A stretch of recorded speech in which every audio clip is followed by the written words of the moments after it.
Good afternoon, depending on where you are in the world. Welcome to this week's live clinic, LinkedIn clinic today. Again, just as normal, as you're coming in, can you give us a hello in the chat box? Let us know that you can see and hear us clearly. Good afternoon, good morning, folks. And we'll get started in a few seconds. Hi, Greg. Hi, Paul. Hi, Lewis.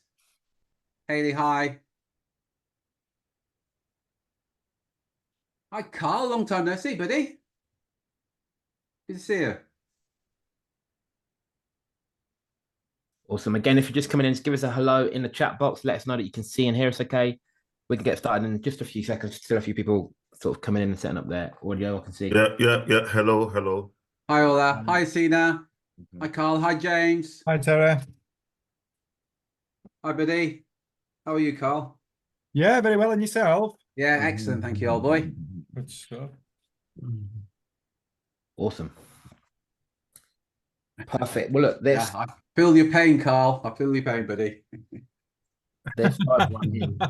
So it's 21st of March 2024. Obviously normally this session is just a clinic session. Today we're going to do a themed clinic around LinkedIn and specifically getting appointments with LinkedIn. So in the end of the day, in the end of month report, obviously one of the things that's been coming up quite a bit is obviously lead generation, as we covered last week, and also appointment game, which covered the week before.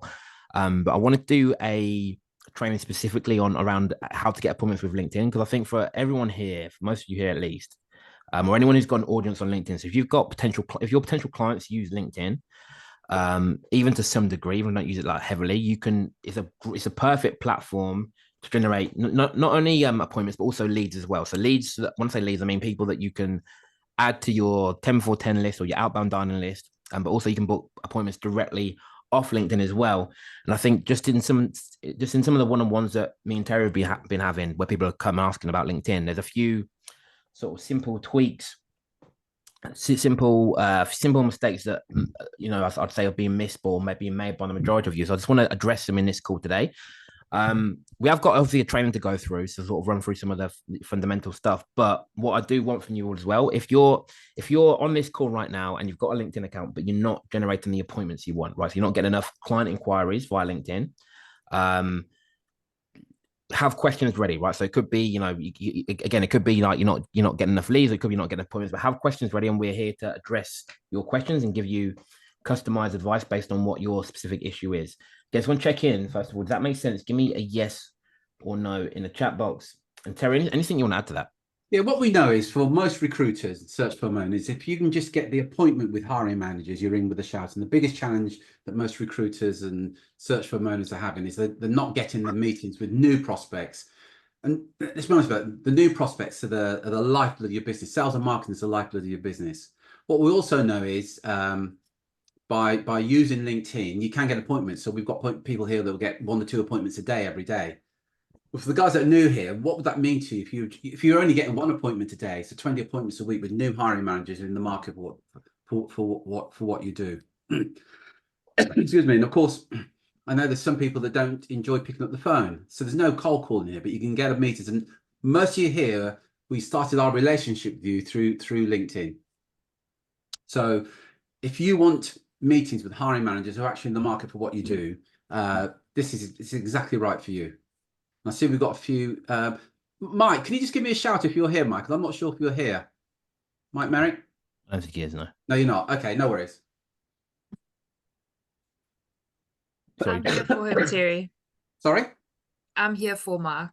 Yeah, cool. Thanks a lot. Awesome. So again, before we sort of dive into content, I just want to get just a rough idea of where we're at in terms of LinkedIn appointment setting, right? So I want to hear from all of you in the chat box. And the question is this: on an average month, how many appointments are you booking with LinkedIn? Again, this is just LinkedIn. So give me just a number in the chat box. I want to see where we're at in terms of, and if it's 0, just put 0, that's fine. But I want to see where we're at in terms of number of appointments booked. So Matt 0, there's quite a few zeros. Lewis 1 or 2, Carl Loomis 1, Mike Merrick 10 plus, awesome. Paul Foster 5,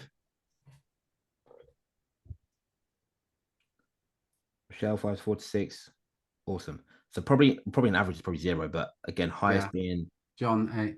Sort of 10 here, 8 from John. My merits coming in now, Terry, just for your benefit. Okay. Anyone haven't heard from? So how many appointments do you book on an average month through LinkedIn? Just give me a number in the chat box.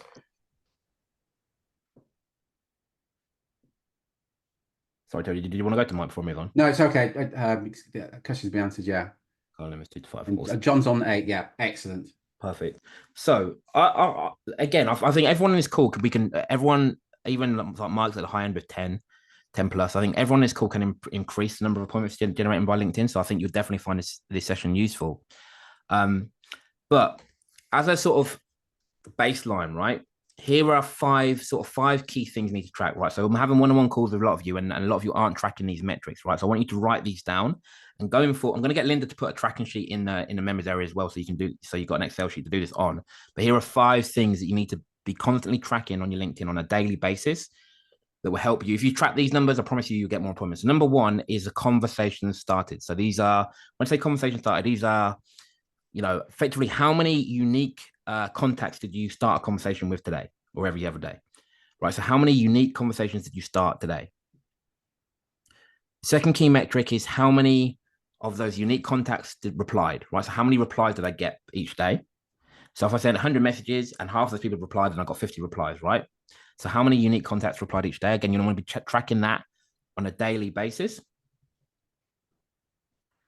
The third metric is how many leads did I get today, right? So, and then again, we've done a session on leads last week, right? But just to be clear on how we define a lead is someone who's responded to a client magnet, said yes, I want that client magnet, and that could be via conversation, it could be via a poll, or it could be via your content as well. Or a lead could also be someone who's you're in conversation with and they've expressed they've said to you that they've got a problem that you can solve, right? So normally if you follow an R script, it'd be someone who's got a game changer issue that you can solve, right? So that's the other key metric. So we've got conversation started, unique replies, leads. The fourth big one, which a lot of people miss, is appointment offers. So how many times today did I offer someone an opportunity to get on the phone with me? Right. So how many times today did I offer someone to get on the phone with me? So again, even if you're having lots of conversations, lots of replies, lots of leads, if you're not offering someone a chance to get on the phone, you're not going to get many appointments as well, right? So again, it's a key metric we want to look at. How can we increase that? So how many people have offered the opportunity to get on the phone with me? And then the last key metric is obviously the appointments booked, right? So I think most of us here are tracking the number of appointments we've booked. But I think, again, a big gap that I see from a lot of you is we're not tracking offers, so how many offers we've made. We're not tracking leads. We're not tracking replies, and we're not tracking conversations started. Terry, well, first of all, 2 questions. To everyone listening, does that make sense? Give me a yes or no in the chat box. Any questions on that, let me know as well. Mary, I'll come to your question in a second. Terry, anything you want to add to that? Yeah, a couple of things. Just for the new guys, a client magnet is where you're offering something to a hiring manager that tells you they're looking for what you do. That's what we mean by client magnet for those that are new. Excuse me. And one of the biggest things I think that some of the clients I coach is they're getting these conversations on LinkedIn with decision makers, but they're not asking for the appointment. And what we find is unless you ask for the appointment, hey, can we jump on the 10-15 minute call? You're not going to get them. It's imperative that you ask for the appointments. So there's a few here that are getting great conversations with hiring managers, and the only thing that's missing is asking for the appointment. In my opinion, sometimes not asking for the appointment is around fear of rejection. Because the moment you ask for the appointment, there's a possibility they're either going to ignore you or they're going to say no. So there's this fear of rejection, so they don't do it. So that's really important that you get into habit of asking for the appointment, because it's the appointment is the ultimate goal that you want to start the conversation off LinkedIn, on the telephone, or face to face. And the final thing is all these things you've got to measure. The saying, isn't there? If you can't measure it, you can't manage it. You've got to know your numbers, because once you know your numbers, you know what you need to do to optimize and improve on whatever you're doing at the moment. So it's absolutely imperative that you're measuring all these numbers.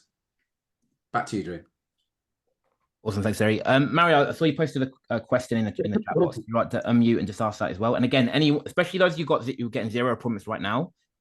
Any questions? Just put them in the chat box. We'll address them. And then again, by this time tomorrow, you should have more appointments in your calendar.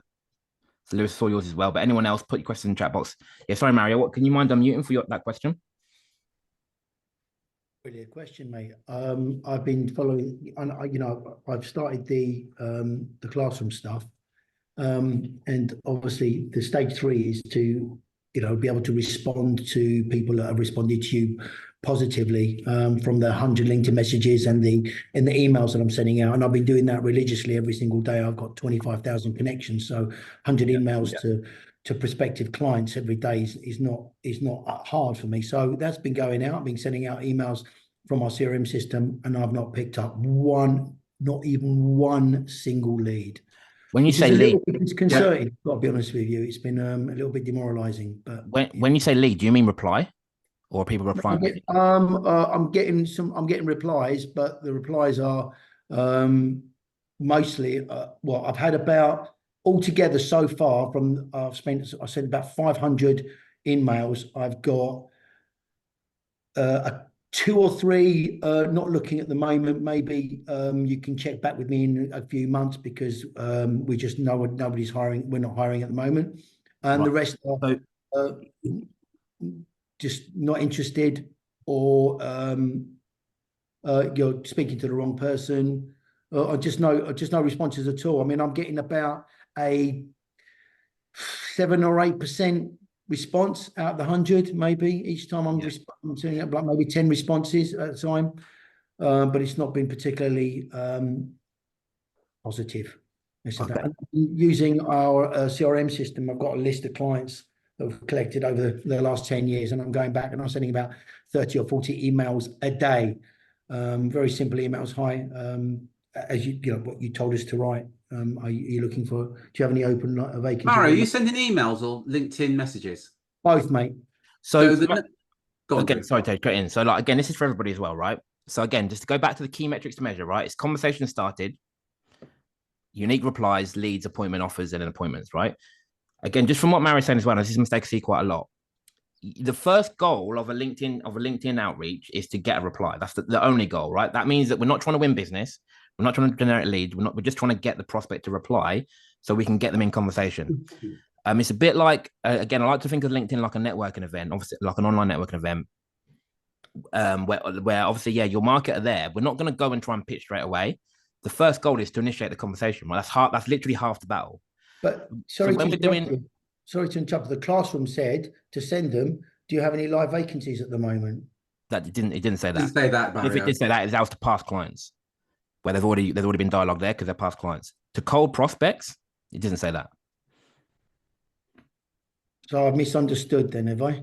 Yeah. So the goal is to start. So we call it a binary question. Again, and Lewis, will come to your question in a second. We call it a binary question where the only goal is to get a reply, right? There's a reactivation campaign, Mario, which you're talking about, where the goal is to go to past clients. And yes, this bit more direct. But to anyone else, the new connections coming in, old connections that you haven't yet worked with, the goal is just to get a reply. Can we start the conversation again, like going up to someone at the bar or going to someone at a networking event and saying, hey, what do you do? Or do you come here often? That sort of thing. We're just trying to get the reply. We're not trying to get the lead. We're not trying to win business. We're just trying to start the dialogue so we can turn it into a lead. Again, someone check with everyone else. Does that make sense? Give me a yes or no in the chat box. But that's not what the initial things on the classroom, the very first 2 things, that's not what it said. That's not what it Mario, you just say that. Mario, we say all the time, marketing's it's like dating. You wouldn't go out on your first date and say, can we get married? You've got to nurture the relationship. So you can't go to a complete stranger and say, can we have, you got any job orders? Okay. So that's why we encourage you to ask the questions. Well, it didn't tell me what questions to ask. It just says do you have any live requirements at the moment? It was engaging 100 LinkedIn messages and then to send emails, but it didn't say anything else. Mario, here we're talking purely of LinkedIn chat, nothing to do with it, emails. So can you guys see my screen? Not very well, Drew. Oh, it's opening up now, yeah. Yeah, so Mario, there's literally a script in here for new connections, for old connections, right? And it's none of it's asking for vacancies. That's not what mine says. That's not what mine says. In my classroom, the very first 2 things, your videos talks about, do you have any new vacancies? I've done exactly what I've read in the classroom. I can even show you. I can share my screen. And that's the first in the Apex Foundation, yeah. So yeah, Mario, you're Start here. referring to reactivation. reactivation. We're not talking about that. That's completely different to this, Mario. This is LinkedIn chat, completely different to what you're talking about. This is two different things. You're right. What in reactivation? That's the script for reactivation to all clients where you've got a relationship. We're talking about Chat is cold for outreach. clients where you've got no relationship. Okay. Well, I started at the beginning thinking that's how I'm supposed to start. But it is. You're meant I've to got- start with reactivation, but this conversation's purely about LinkedIn chat, not Okay. reactivation. Okay. Lewis, can I come to you for your questions there? Yeah, can you hear me all right? Yeah. Hi, Lewis. Hello, how you doing? Yeah, good. Thanks, buddy. So yeah, so it's in regards to the LinkedIn chat. And I have been having a little bit of success with it, I must admit, even though some of the phrasings of the questions are new to me. And I think what I've learned is the important thing is to just basically not really talk about recruitment at all. So it feels a little bit uncomfortable for me because in my mind, I don't know if it's just a nervous part of me, but I'm like, I know it's about recruitment. I know they know it's about recruitment. So my first question is how important is the opening question being binary? Because I've in the past maybe started conversations with like how you finding the quantity surveying market so far this year. And that sometimes works, sometimes doesn't. But I know that's not a binary question because they can say, yeah, pretty good, pretty bad, whatever. So yeah, that's my first question. Like, is the fact that being a binary, like a really it's not about being binary, it's about being easy to answer. And binary questions are typically easy to answer. So when you say like how's the year been going or things like that, like especially when it's a new connection, right? They don't know you, they don't want to give it much thought. That's where you tend to get a low response rate. If it's just like a yes or no or this or that type of question, it's easy to respond. And once we start the conversation, then we have the opportunity to turn it into a lead. Like the most difficult part of this is actually starting a conversation and getting a reply. Once we've got the reply, we can navigate that conversation how we need it to go. Do you think that question's a bad one to ask? Well, I've never tried it myself, but what response rate are you getting? No, it's not bad to be fair. Like I know generally most people aren't going to reply, but some because I thought it was quite a casual, normal way to start a conversation with another director. But again, it's the importance of tracking, right? So Yeah, with like for example, like with new connections, we get about 47% reply rate as they come in. 47%. 47% on the first message. Yeah. Because we just say, look, hey Lewis, thanks for connecting. Are you a temp recruiter or you're perm? Yeah. So they all have to do is say perm, temp, both, and it's done. Yeah. Do you think But at that stage we've got to reply? Asking about the market might be too prying because it's almost asking like how well are you doing? Yeah, I that's my personal view. But what I think is relevant, the important thing is if you start tracking it, you can see, and then we can start looking at ways to increase it. If someone asked me that, I'd immediately, again, depends on who it was, but if it's a similar stranger, I'd immediately see it as a sales type question, and I wouldn't want to give it much thought, so I'd probably more like to ignore it. So do you have to go onto their profile and use something on their profile to come up with a binary question? Because I don't really have like a default question I could use for everyone in my market. So remind me again, what market do you target? Quantity surveying and project management, mostly. Okay. And there's not a binary question you can ask? I don't know, because the companies vary quite a lot. So would it be private construction, public sector, or house building, or Oh yeah, it could be any of them. Yeah, that's what I mean. Is binary so question. Could you not ask that question? Like ask what sector they're in, sort of. Yeah, literally that. Yeah, no, look, I'm sure I can work that out. That's not the craziest. So because we're not trying to win business. We're just trying to. If you get the reply, then you've got the opportunity to continue the conversation. Yeah, Plus, once they've replied, again, we talk about content in a minute, but they're more likely to see your content when you post it in the future as well. Yeah.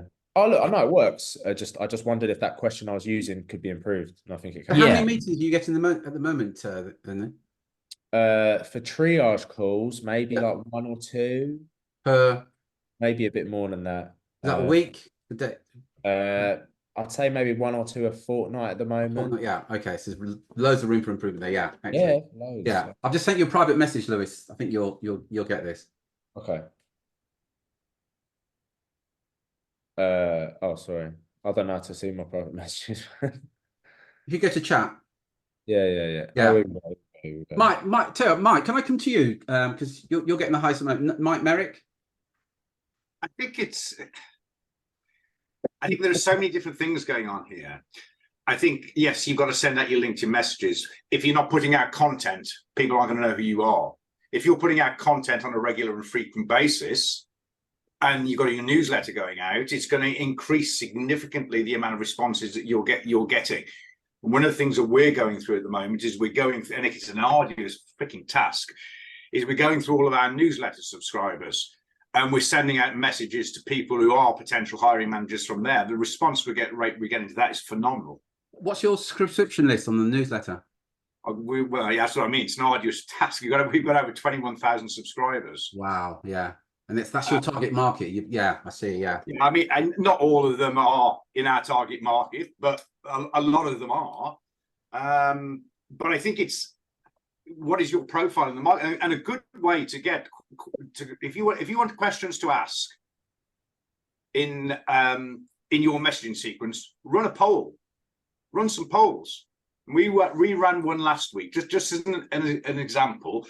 And what we're doing at the moment is then designing a sequence around that. And the poll was, just bear with me, in the next 6 months, in which of the areas of leadership will your B2B food ingredients business be focusing in its hiring efforts? R&D, innovation, commercial, operations, technology, and IT.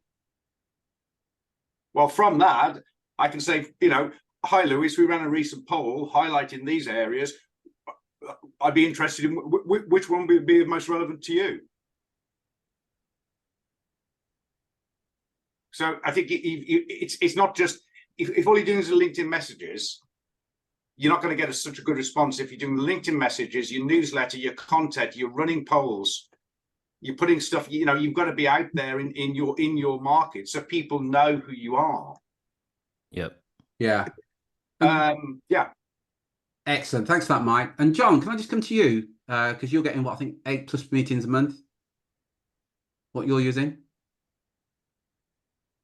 Hello. Hi, Right. buddy. Yeah, to be honest with you, I mean, straight from the off, I'm just thanking somebody for their time, and just I'm just going straight in and asking for a meeting, to be honest with you.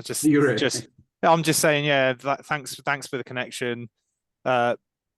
Explaining who I am briefly. Would you have time for a quick 10-minute intro conversation? And then I'm following that up after that. And to be honest with you, that's probably where the majority of the bookings come from, is just that. You might not get as much of a response, but the ones that you get are booking straight in. And then after that, they go into a sequence of my newsletter. I'm not sure if you've realized, but this is the Finsurance Beats. This is what the latest one's on. Would you want me to send you over a link? And then you get more people respond off that. And then the third one again is sort of asking for a call in a different way. Yeah. Are you measuring? Not as much as maybe I should be. No, to be perfectly honest. Okay. Oh, it'll all be on my dashboard apparently, which is true. So I can find out for you. But I would say that eight a month is probably a minimum. But I do have a lot of people going through.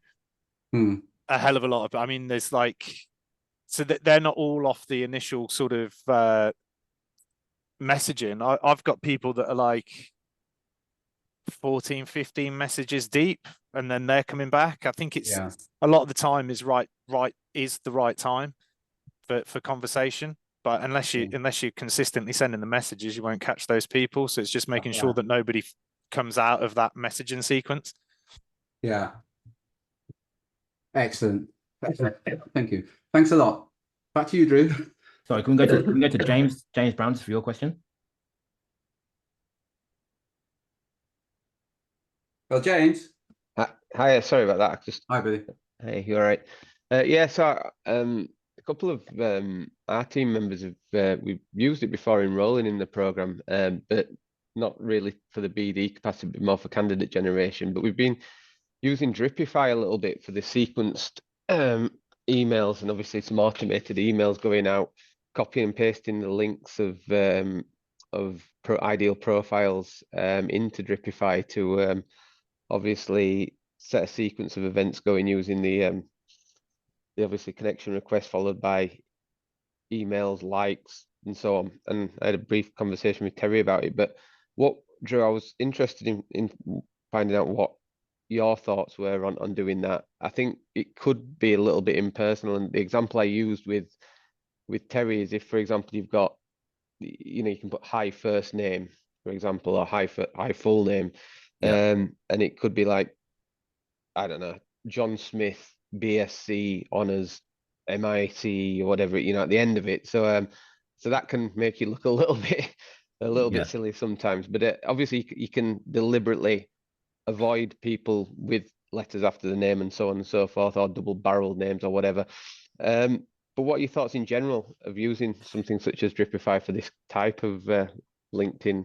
I think again, it's going back up to one-on-one calls, like probably the biggest mistake or thing to improve with people that we speak to is one, volume. They're not doing enough outreach in the first place, but then two, consistency. So I think, although I agree with you what you're saying, like sometimes with software, it can look a bit impersonal to the receiver on occasion. But I think the reason, so we use Dripify, for example, and the reason being is it means that we can keep the volume up no matter what we're doing, no matter if someone's off sick or whatever, and we can be consistent. So even on weekends, it's running in the background. So to me, having that volume and that consistency beats having doing it manually and it maybe sometimes not being being more personal, but not being the volume not being as high if you've had a busy day or whatever, or not being consistent when you can't do it weekends, for example, or you don't do it weekends because you got other things to do. I think the good thing is the sort of management metrics that it offers you in terms of your response rate, and obviously it does automatically. I realized this week that if somebody replies, like I had a similar to Lewis, I had a guy come back to me, I think it was Lewis, who said, thanks for reaching out, but at this moment in time, we're not looking. But that automatically takes them out of the sequence, which is great because I'm not then sending him a follow-up email 4 days later saying, just to get my email to the top of your mailbox or whatever, because that was one thing I was a little bit worried about. No, 100%. I know Michelle uses, I think, something else. I think Mike uses LinkedIn Helper, but in fact, let me go to you, Michelle. What's your opinions on software?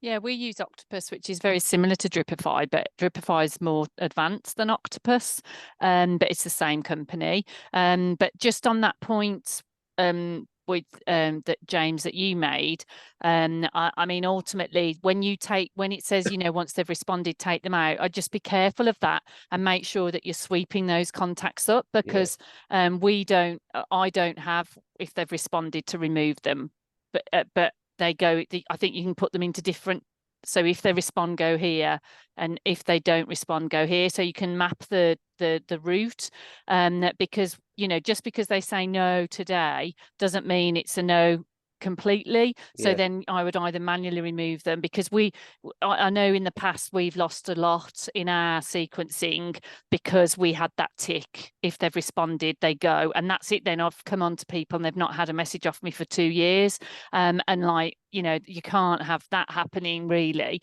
But and I think, I mean, I just try and make it as personable as possible. I mean, I think the first name, the example that you gave, John Smith, BSc, whatever else, it's unlikely. You can look down the list normally when it imports it in, and you can just make sure that all the first names are John. And if there's any that are irrelevant, you remove them, and that's a good practice to do. But generally, that's the only personalization I ever add. I don't add like your job title, because it can, and then it's just, I write it the way I want it to be spoken, if you like. So it does sound like it comes from me, and add a little bit in. So I think, as Drew said, the thing with the automation is, whilst I would additionally do outreach, so I use Sales Navigator to do additional personalized emails manually and mails on LinkedIn manually, in the background I've always got 150 a day going out through Octopus, and so it will catch that odd one at that time that is hiring, or is interested in a meet. And just further to that, with the use of automation and obviously your ever-growing network, did you or do you use LinkedIn Recruiter? And if not, have you ever used it? And this is like to the open group, really, but can you see that obviously if you're generating all the incomes from your regular Indeed, is there any need for LinkedIn Recruiter? Like, this is the dilemma that we're in at the moment. We've used it for the last 3 years, but it's so expensive. But obviously there is a return on investment. So we use Sales Nav, which is much cheaper than Recruiter, and I think Yeah. much better. I think Recruiter's good if you're a contingency recruiter, but if you're a search consultant, Sales Nav does the job. Obviously, it doesn't have all the features that Recruiter does, but I think Sales Nav certainly as well for a business development tool is like fantastic. It's so much more and worth money than Recruiter because it's constantly learning what you want it to learn about your prospects, telling you about leads. It tells you when companies are gearing up to hiring. It tells you when they've hired new people. You get all of this knowledge and insight for a fraction of the price. Right. Thank you. Perfect. Can we go to Adam now, just for your question? Yeah, my question is, so I'm relatively new to the block when it comes to recruiting. My network's not very large, a couple thousand folks, and in that, probably only a couple hundred of them represent because they were from previous life of what I was doing for my career. So once you get through those couple of hundred that represent potential, do you then recommend using LinkedIn or InMails for potentials, people who would be our ICP but aren't yet connected to me, or should I first try to connect with them and then? So what's the recommendation there? But both. So you want to be sending between 20 and 40 invites per day, right, to build up your first connections. But in terms of messaging, so you want to be hitting that 100, at least 100 conversations started per day per account in your business, right? So again, for anyone who's got multiple people in their business, even if they're not in a recruitment role, VAs, anything, use their accounts as well. Do this 100 messages per day per account every single day. The way I would do it is first it would be new connections that come in, right? So if I send out 20 invites and I get 10 accepts, they'll be that first 10 will be those who have accepted. The next however many, depending on how good my content is, will be my next batch of messages will be to people who have engaged in my content. So this could be, like Mike said, I've done a poll and posted a poll and people have voted on a poll. There'll be the next people I message. It could be that I've posted a video or written content and people have liked it and commented. There'd be the next group that I'd message, right? So maybe per day you get another 5 or 10 in there. Depends. Sometimes on poll days, it could be another. You can reach your max, to be fair, on poll if you've done a good poll. But if I haven't hit the capacity, then I'm then going to, so I've got new connections, then people that engage in my content. Then I've got old connections. These are people who I've perhaps been connected with a while. But again, for Adam, for you, you might not have many of them. But again, that grows as you're making new connections. That grows all the time.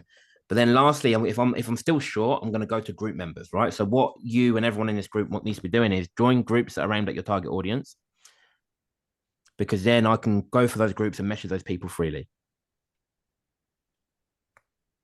And again, there's the script in the members area how we approach the different people, but group members have a different script to new connections and old connections and everyone else. But that's where I'd make up that 100 sort of people to message. And I'll just make sure I hit those numbers. And as your connections grow, obviously you'd have more new connections coming in, which means there's more people engaging with your content, so you've got people to message there, which means you've got more old connections, right? And then eventually you get to the point where rather than hitting group members, we can just go back to the old connections that we had because we haven't hit them for maybe 2 or 3 months. Okay. And just Can I say back what yep, go. Right, just very quickly, for everybody really, the other advantage of joining groups where your target audience are, or your target candidates, because of course you can reach out to candidates that you're not connected to as well. And often you don't want to be necessarily connect to those candidates, but you do want to reach out to them. So again, by joining the groups, as a member, everybody here, you're allowed to join the 100 groups on LinkedIn. Once you're a member of the same group, you can message people within that group. So it's a no-brainer. There's no risk whatsoever, but it gives you an amazing reach out to potential clients and candidates.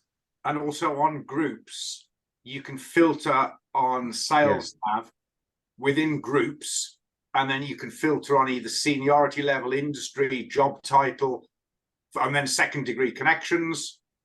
And by also, if you've got groups that are really specific to your market, it's a great way of finding first level potential connections. So if you're in, take Lewis, for example, I'm not sure what category QS fall into on LinkedIn,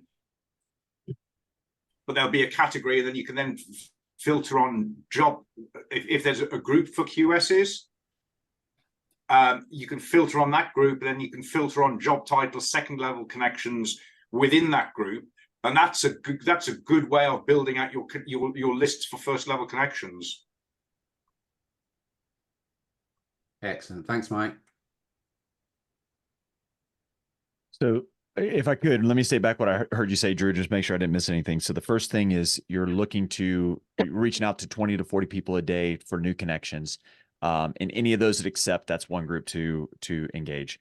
Second would be anybody who engages with content that we put out there. They take a poll, they make a comment on a post that we put out, anything like that, engage with those. Third would be old connections. And then fourth would be through groups. So we're not really doing anything with InMail. We're not using that in this strategy here. Everything's by building this new. Okay, perfect.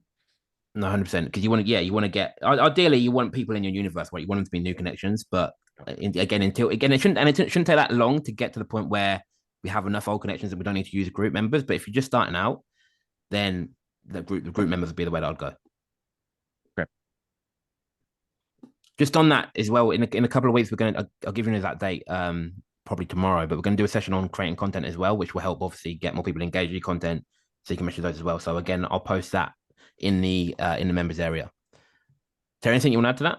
Yeah, just very quick. I don't want to digress too much because we say this all the time for the new guys. For you to get retainers, 10, 20, thousands, the relationship starts before you meet them.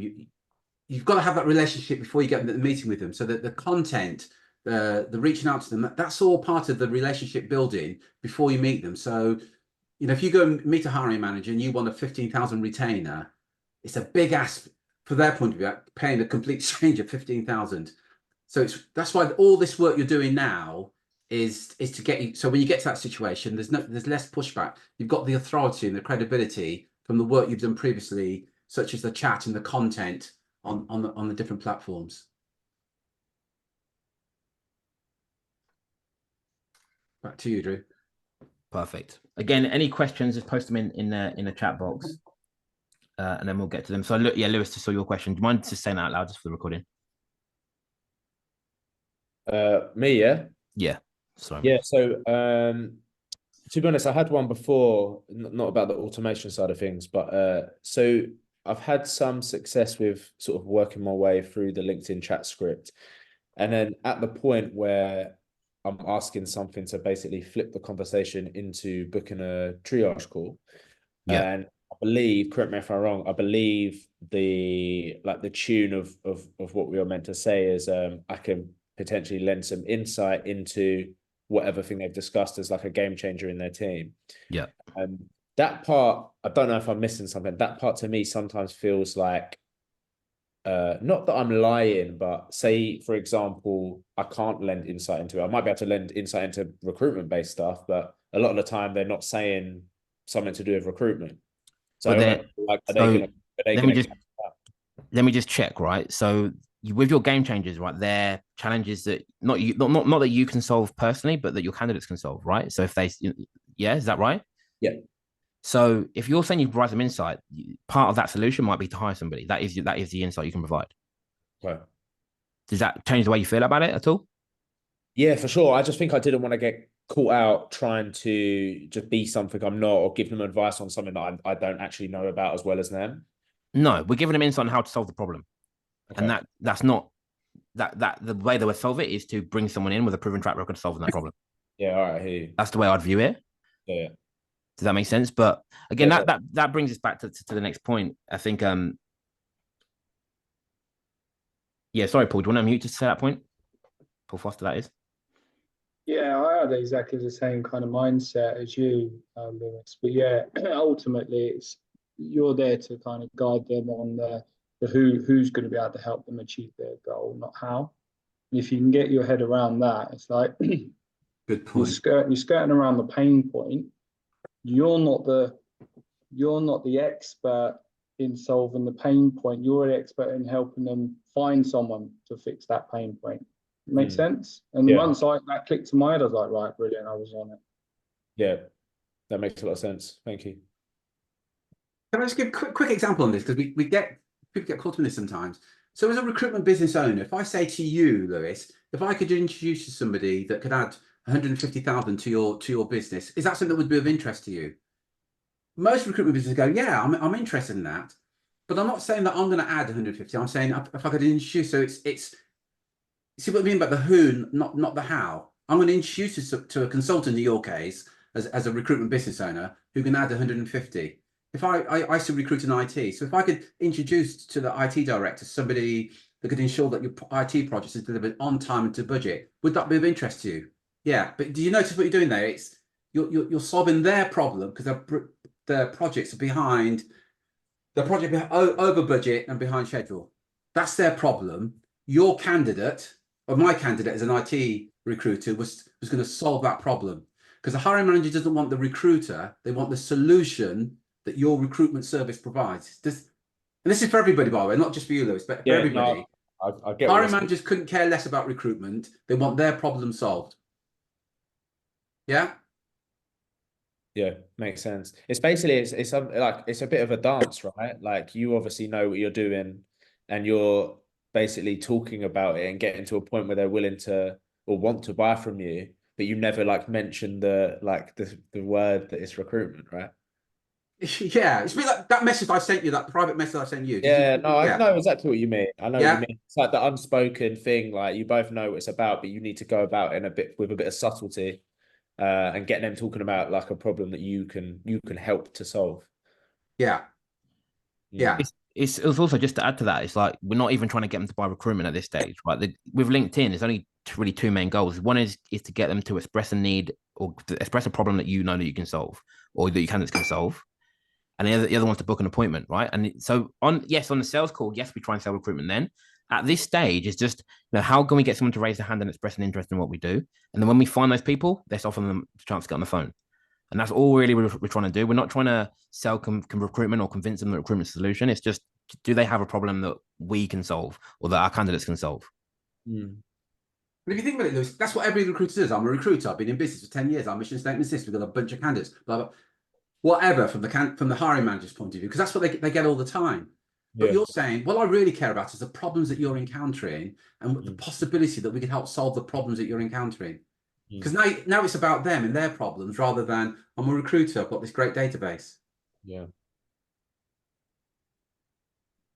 No, I agree. I mean, look, I can't lie. Like I have been doing this and it has been working. I'm just trying to fine tune it and make sure I'm understanding the approach.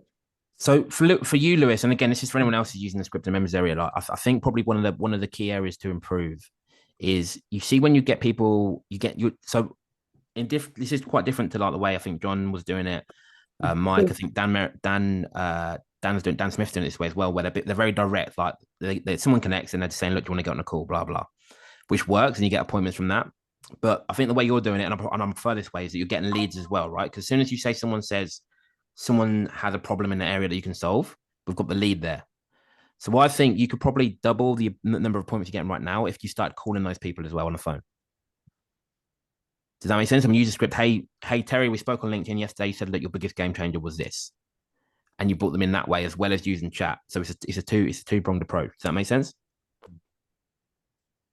Terry, anything you'd add to that? No, spot on. Yeah, you double the number of appointments that you're going to get with hiring managers.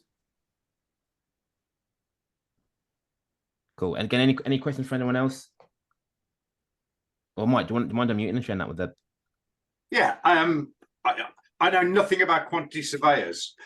I just type into ChatGPT.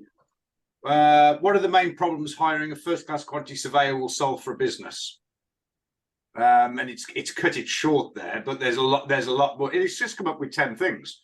You want to run a poll, you want to get some content, you want to ask some questions, just use all of these resources that are at your fingertips. That's a good one, actually. With that information there, I could strike up a conversation with somebody about hiring a quantity surveyor, and I know nothing about quantity surveyors. You do. That's where you'd have the advantage. But use ChatGPT. Use it as not just for writing content, but for asking. Stick questions in there. You might have to tweak it, but you've got, again. You ask about newsletters. There's content in there for a newsletter. There's content in there for a poll. Yeah. Tell you what, let's go. Mike, that's brilliant. Some great points there. Michelle, can I come to you? And then come to you, Greg, and then to you, Sean, then back to you, Drew. So Michelle, first of all, then Greg, and Sean. Michelle, just what you typed the box for the recording, please, Michelle. Yeah, so just when you get those responses to your questions, that's just ready-made. Keep a track of every response, and there's your content for your socials, videos, ebooks. You know, all of these things. You know, whilst when you're doing one part of every process, don't look at it in isolation because it's all joined up. Everything leads to something else. And just on Lewis's point about ChatGPT, yes, absolutely. Use it for ideas, but I would caution people you're just using it to write the posts for you because they all look very formulaic. It's easy to see it's not being written by a person. It's not a very good writer. It is flawed, but yeah, for ideas for sure.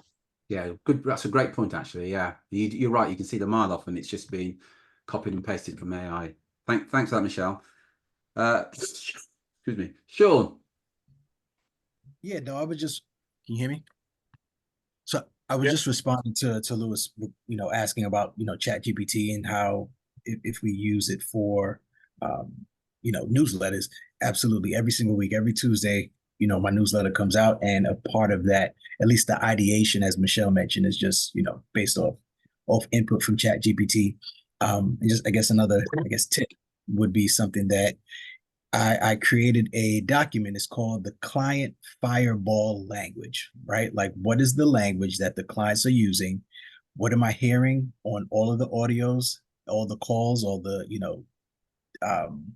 conversations that I've had with hiring managers? What's the language that they are using to describe their problem? And I literally just listened to maybe 10 hours throughout, a period of time, 10 hours of audio of myself on the phone with them, listening through how they're describing their issues.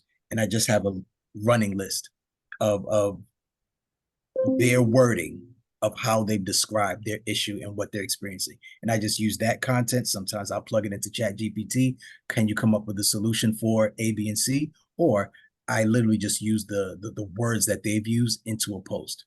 And that's just another way to come up with, I'm looking at maybe 60 nuggets or content that they've given me on these calls, and I just repurpose it. Excellent. Good job. That's a nice one, Sean. Thanks for that. Greg, I'm going to come to you next, buddy. I'm going to come around the room to a few other people as well. But Greg, I'm going to come to you next. Thank you. So I had an interesting response on LinkedIn because about a week ago, or not even a week ago, several days ago, put out the, hey, we're starting up, said thanks to the healthcare industry. We're in the new industry, aerospace and defense, and doing innovation and so forth. And somebody who was a new connection over there in research and development in defense congratulated me. There was no reason for him to do that. He didn't know me yet, right? He didn't even know me, right? But he congratulated me for that. And I thought, well, that was really cool. So I said, Wayne, thank you very much for your congrats. Very kind of you. I'm excited to be recruiting again with engineers or scientists. I noticed you spent so I looked at his profile and I saw that he used to live in Brazil. I have an associate, Bill, lives in Brazil. You know Bill. I noticed you spent a good bit of time in Sao Paulo. One of my associates lives right up the Dutra. He loves it there, and I can't wait to get down there and visit. Did you enjoy your time there? Thanks again, Greg. I tried to make it personal. I don't know if that was the right approach or not, but that's what I went with. And then he said, Greg, I am Brazilian. I go back there 2 to 3 times a year to visit my mother and relatives. We moved to Michigan about 10 years ago. And then he said, let me know how I can help you with your trip to Brazil, business or pleasure. So I'm at the point now where, we've engaged a bunch. I don't want to just throw, I want to respond to this and kind of go into a graduate, because he's really a nice, very outgoing individual, and he's a high-level guy. So I just wanted to see a recommendation of how I bridge that over to asking about the business now. Without messing it up. Mike, I'll come to you, Mike and Michelle, for that. Love to get your thoughts on this. What would be the next step for you? If that's for me, if that's the tone of the conversation, hey, great. Yeah, really appreciate your offer. Let's jump on a call. Yeah, that's right. That would be it. Let me know when let me know your availability over the next couple of weeks. Brilliant. Yeah, and that's the point I'm making. It's about asking for the appointment. This is what happens. You get these great conversations, and people go, "What do I do now?" It's like, ask for the appointment. Ask for 10 minutes. That's a great offer. Can we jump on the call for 10 minutes? Because ultimately, that's what we are. Great, Mike. Thank you. Michelle, anything to add to that? Yeah, exactly the same. And I always make it, not just about me. What can I do for you? You never know when my network can support you. So it's not all one way, really. Yeah. Excellent. Yeah. But Terry. thanks for bringing that up, Greg. That's a great example. I can't emphasize this enough. The 5 most important things. The 5th one is asking for the appointment. Just ask. Can we jump on a 10-minute call? You just want to take the relationship to the next level. I was going to say that, Greg, one of the things I've gleaned over the many years I've been in recruitment, getting on a call with him and just having a chat and just letting him know what you're doing and what you're looking to do, and if he's got any advice, and almost treat him as a peer, treat him as a mentor, and get him involved in that way, and maybe say, look, I've heard that this company are looking. Maybe I can give you a couple of names, but just emphasize to him, what you're trying to do, and if there's anything that you can do to help. And don't actually guide him, just tell him what you're up to. And if you build a relationship and you go out to see, we go to Brazil when he's there, then obviously you're just going to cement stuff. But yeah, just bringing him into what you're doing in your life, because what you're trying to do is create a friendship, right? You're trying to create some intimacy, so that he gain trust, and he'll help you kind of move forward. That's how I've developed relationships in the past, mate. Excellent. Thanks for that. Appreciate it. So I want to go around the room to a few people. Just to summarize, there's 4 things that that we need to. Conversation starters. If you don't measure it, you can't manage it. How many people are replying? Leads. How many leads you're getting? And we define leads. How many offers of appointments are you actually making? How many appointments are you actually booking? We've got some people who are getting no appointments at all. We've got people like Danny probably gets 40 appointments a month. We probably get about 30, 40 appointments a month, and that everything in between. The question I want to go around and just ask a few people, in view of what you've heard today, in fact, I'll stay with you, Mario, because as you're on the camera now, what's the one thing that you can do to improve your LinkedIn outreach? Read the right section on the portal. Mm-hmm. Read the right bits and implement the right bit.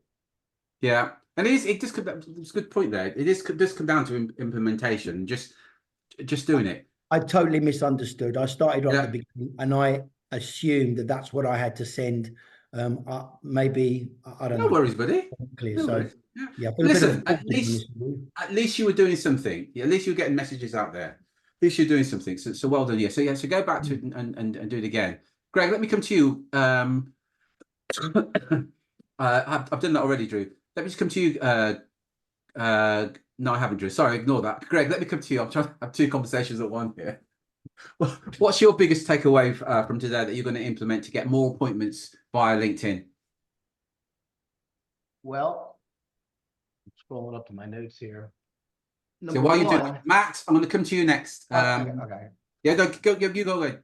Yeah, number one, I'm going to make my call list today for those people that have been responding. That's a no-brainer. Yeah. And I'm going to work right through that process of tracking metrics. I think just saying tracking metrics holds myself accountable, and that's a great thing. That's my measuring. That's my target right there. So that's what I'm going to start doing.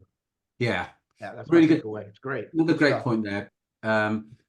You'll get some appointments through LinkedIn, through the chat, but you'll also get appointments by calling some of those people that you've had a chat with. Because now you're not cold calling, you're calling somebody that actually knows who you are. Hey, Greg, we were recently talking on LinkedIn and blah, blah, blah. When can we jump on the call? Absolutely great point there. Excuse me. Matt, want to come to you next? Biggest takeaway from today that you're going to implement?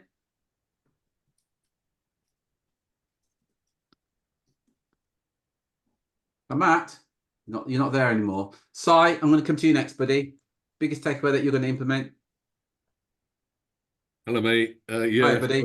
I made exactly the same mistake that Mario made.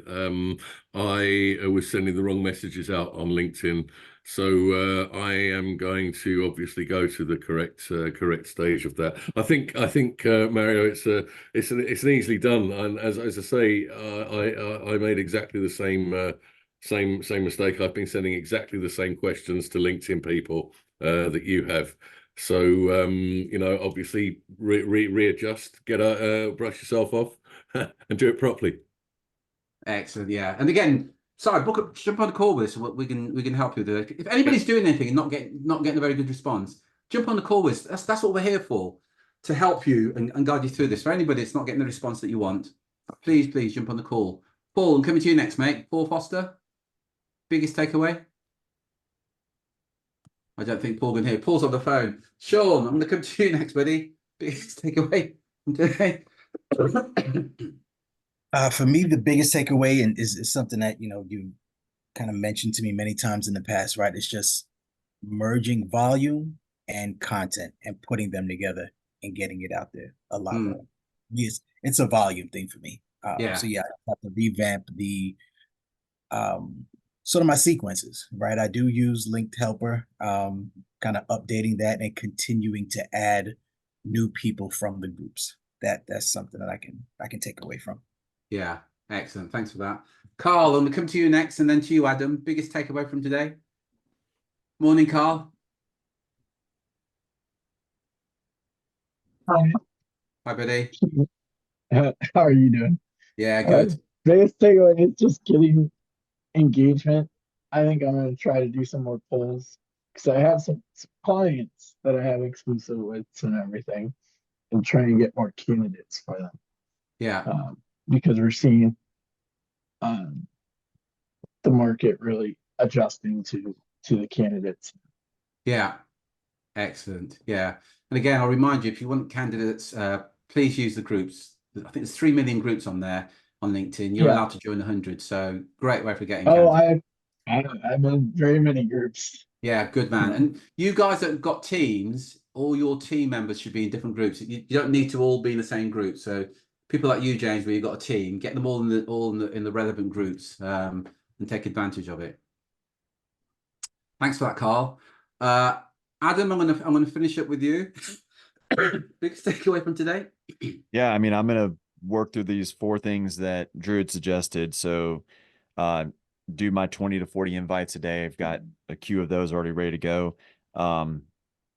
Really be more intentional about people who comment, engage with content, hitting them back, and then going through the old connections. And then I'm going to go start hunting for the groups that we need to be in and join those, because I'm in very few of those. So I got a lot of work to do, but all of this looks really promising. Yeah.